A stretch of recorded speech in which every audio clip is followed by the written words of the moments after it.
Hello guys, आप स्वागत है आपके यूट्यूब चैनल डिजिटल दारू में। दोस्तों आज हम बात करने जा रहे हैं हाइपोथेसिस टेस्टिंग के ही एक नेक्स्ट पार्ट के बारे में। इसमें मैंने जो भी हाइपोथेसिस टेस्टिंग का रह गया था पार्ट, वो सारा मैं कवर कर दूंगा। और ना ये वाली जो सी वीडियो होगी, ये प्रोबेबिलिटी एंड स्टैटिस्टिक्स की लास्ट वीडियो होगी, ठीक है। इसके बाद कोई भी वीडियो नहीं आएगी, तो मैं इस वीडियो में हर एक चीज कवर कर दूंगा। तो इस वीडियो को शुरू से लेकर एंड तक जरूर देखना, ताकि आपको इसके बारे में हर एक चीज समझ लग जाए। दोस्तों सबसे पहले बात करते हैं टाइप 1 एंड टाइप 2 एरर के बारे में। दोस्तों जैसे कि मैंने आपको पिछली वीडियो में बताया था कि हाइपोथेसिस टेस्टिंग क्या होती है, मैंने पबजी के एग्जांपल की हेल्प से आपको बहुत इजी वे में बताया था कि हाइपोथेसिस टेस्टिंग क्या होती है, ठीक है। उसमें ना कुछ ना एरर्स आते हैं, उसे मैं एक्सप्लेन करने जा रहा हूं, जिसे हम कहते हैं टाइप 1 एंड टाइप 2 एरर। जो सा इसमें ना टाइप 1 एरर होता है ना, ये ना मेजर एरर होता है, ठीक है। और जो सा टाइप 2 एरर होता है, ये ना माइनर एरर होता है। मतलब कि ये एरर होता है, बट ना इसका इंपैक्ट इतना ज्यादा नहीं होता है as compare to type 1 error, ठीक है। जो जैसे कि मैं आपको ना सिंपली बता दें, जैसे कि हमारे पास एक ना पर्सन है जिसको ना कैंसर है, बट ना जब हमने ना हाइपोथेसिस टेस्टिंग की, तो हमने फाइंड आउट क्या किया कि उसे कैंसर नहीं है। तो दोस्तों ये तो एक ना डेंजरस सिचुएशन होगी ना, क्योंकि दोस्तों जिसे कैंसर था उसे हमने कह दिया कि इसे कैंसर नहीं है, ठीक है। तो वो क्या करेगा, किसी तरह की कोई भी ट्रीटमेंट नहीं लेगा, और लास्ट में क्या होगा वो आप सबको पता ही है। तो दोस्तों इस वजह से मैंने कहा था कि जो सा टाइप 1 एरर होता है वो ना मेजर एरर होता है। इसीलिए यहाँ पर लिखा हुआ है when we reject the null hypothesis although that hypothesis was true, ठीक है। और उसके बाद हमारा जो सा सेकंड एरर है, उसमें क्या होता है, जब पर्सन हैव नो कैंसर, मतलब उसे कैंसर नहीं है, पर हमारे जो सा हाइपोथेसिस टेस्टिंग है ना, उसने क्या बताया कि इसे ना कैंसर है। और इस केस में क्या है, ये तो एक एरर है, पर ये ना इतना बड़ा एरर नहीं है, क्योंकि ना जिस पर्सन को कैंसर नहीं है, यदि वो ना अपने टेस्ट वगैरह करवाता है, ठीक है, और बाद में उसे पता लगता है कि उसे कैंसर नहीं है, ये तो तब भी ठीक है एज कम्पेयर टू पहले वाले से। उस केस में तो ज्यादा डेंजरस सिचुएशन हो सकती थी, ठीक है। इसीलिए मैंने कहा था कि जो सा टाइप 2 एरर है वो इतना ज्यादा डेंजरस नहीं है, मतलब कि वो एक एरर तो जरूर है, बट इतना बड़ा एरर नहीं है, ठीक है। जैसे कि यहाँ पर लिखा हुआ है when we accept null hypothesis but it is false, ठीक है। दोस्तों मुझे उम्मीद है आपको पता लग गया होगा कि टाइप 1 एंड टाइप 2 एरर क्या होता है। अब आगे बात करते हैं दोस्तों, अब बात करते हैं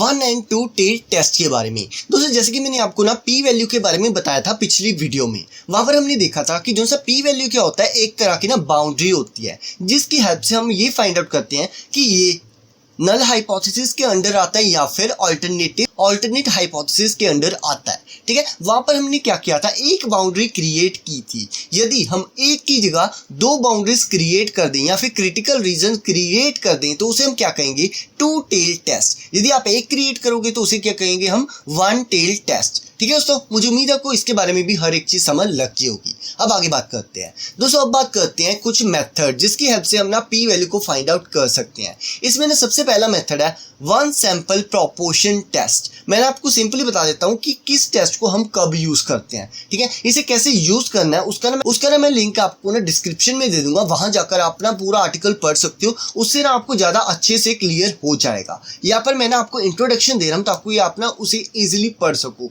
आपको ना समझना इजी हो जाए, ठीक है। तो यहाँ पर हमने क्या किया, तो दोस्तों यहाँ पर आप देख सकते हो, यदि आपके पास कोई ऐसा डाटा सेट हो जहां पर आपके पास एक ना कैटेगरिकल फीचर प्रेजेंट हो, ठीक है, तब आप वहां पर क्या यूज करोगे, 1 सैंपल प्रोपोर्शन टेस्ट। जब आप इसे अप्लाई करोगे ना, मतलब जो इसका फॉर्मूला होगा उसमें जब आप वैल्यूज को पुट आउट करोगे, यदि आपकी जो सी पी की वैल्यू है वो 0.05 से कम आएगी, उसका क्या मतलब है, ये क्या है, ऑल्टरनेट हाइपोथेसिस, नहीं तो ये क्या होगी, हमारी नल हाइपोथेसिस, ठीक है। दोस्तों इसी तरह यदि आप टी टेस्ट को अप्लाई करना चाहते हो, तो अब आपने चेक करना है जो आपके पास कॉलम प्रेजेंट है वो न्यूमेरिकल फॉर्मेट में होना चाहिए, ठीक है। यदि आपके पास न्यूमेरिकल फॉर्मेट में डाटा प्रेजेंट है, तो आप क्या यूज करोगे, टी टेस्ट को। और जो मैंने आपको बताया कि पी की वैल्यू यदि 0.05 से कम होगी, तब उसका क्या मतलब है, वो अल्टरनेट हाइपोथेसिस है, नहीं तो वो क्या होगा, नल हाइपोथेसिस, ठीक है। इस जो भी ये हाइपोथेसिस वाली चीजें होती है ना, इसमें ना हम ना फर्स्टली अज्यूम करके चलते हैं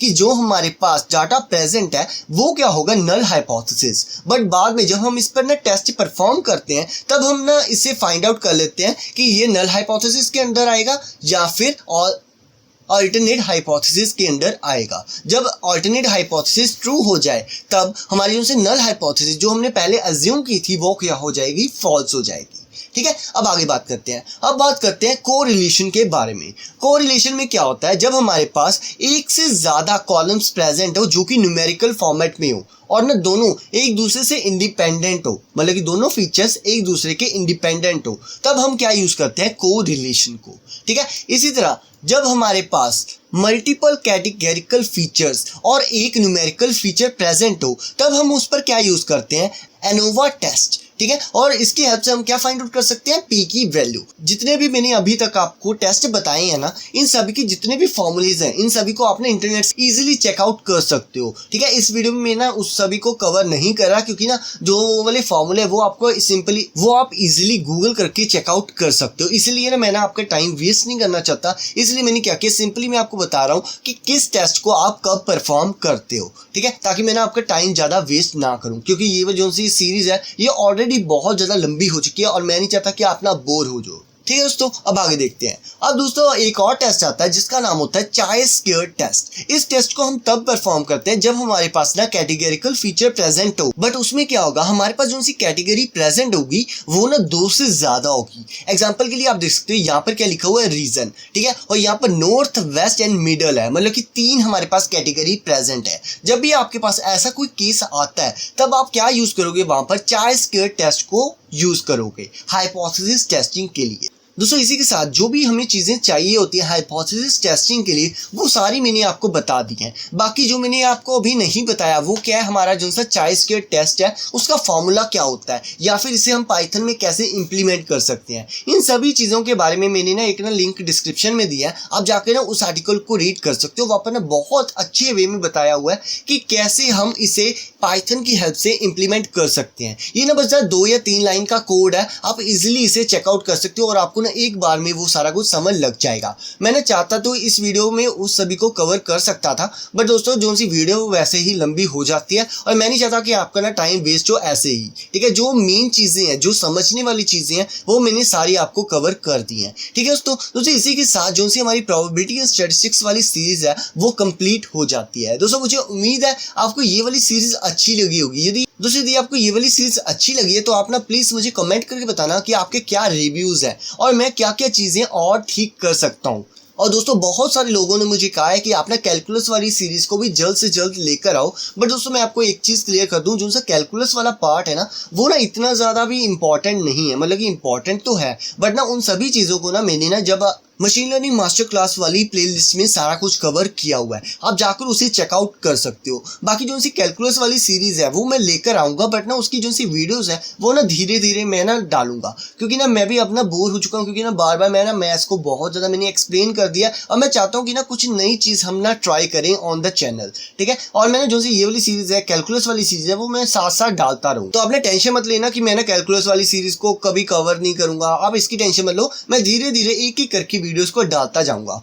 जो सा मेन पार्ट था मैथमेटिक्स का वो मैंने सारा कवर कर दिया है, जो था हमारा probability, statistics and linear algebra. Main जो सी ये वाली 3 चीजें है ना ये बहुत ज्यादा इंपॉर्टेंट होती है मशीन लर्निंग में। ठीक है, तो दोस्तों इसी के साथ जो हमारी सारी सीरीज है प्रोबेबिलिटी एंड स्टैटिस्टिक्स की वो कंप्लीट हो जाती है। मुझे उम्मीद है आपको ये वाली सीरीज अच्छी लगी होगी। यदि आपको ये वाली सीरीज अच्छी लगे तो इसे लाइक एंड शेयर करना ना भूलें, और यदि चैनल पर नए हो तो सब्सक्राइब कर लो ताकि आपको मेरी आने वाली वीडियोस के बारे में सबसे पहले पता लग जाए। दोस्तों आज के लिए बस नहीं, अगली बार मिलते हैं एक न्यू टॉपिक के साथ। Till then good bye.